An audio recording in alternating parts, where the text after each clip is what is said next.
Reforms, institution reforms وہ ہے نہیں ہیں. یہ تو سب گمکس ہیں جو پہلے بھی کرتے رہے، پیپلز پارٹی کرے، نون لیگ کرے، پر چینج کہاں پہ؟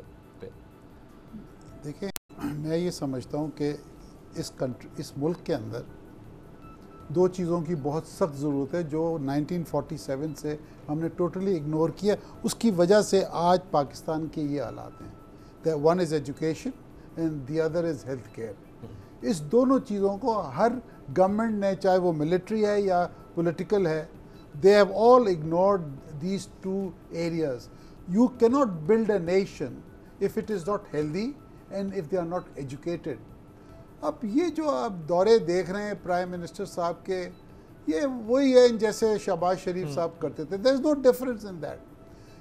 what he should have done کہ جس دن یہ الیکٹ ہوئے اور انہوں نے یہ وسیم اکرم پلس کو انسٹال کیا ادھر لاہور میں، ان کو ایک ٹاسک دیتے کہ بھئی I want good care, health care پہ آپ کریں اور ایجوکیشن پہ کریں، and I will take program from you in 3 months time. کہ وہ بناتے ٹائم بارڈ ہونا چاہیے اور اس کو پھر اس کو پیچھے لگے رہتے.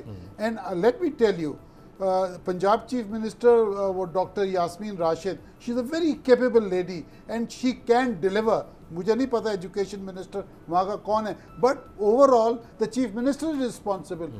وہ چیف منسٹر بیچارہ جب اتنا ایجوکیٹڈ نہیں ہے، اتنا اس میں فلیئر نہیں ہے، وہ کیا ایڈمنسٹریشن کرے گا؟ I don't know whether the choice of mister Imran Khan is good یا کیا رزلٹ وہ دے گا، بٹ آئی پرسنلی فیل جو ہم نے 8-9 مہینے میں دیکھا ہے، دا رزلٹ از 0 on 0.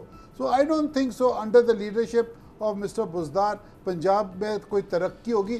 آپ کبھی آپ وہ چھوڑ دیں، لاہور چلے جائیں، آپ کے ناک میں دم ٹریفک کر دے گی، وہ ٹریفک کنٹرول نہیں ہوتی.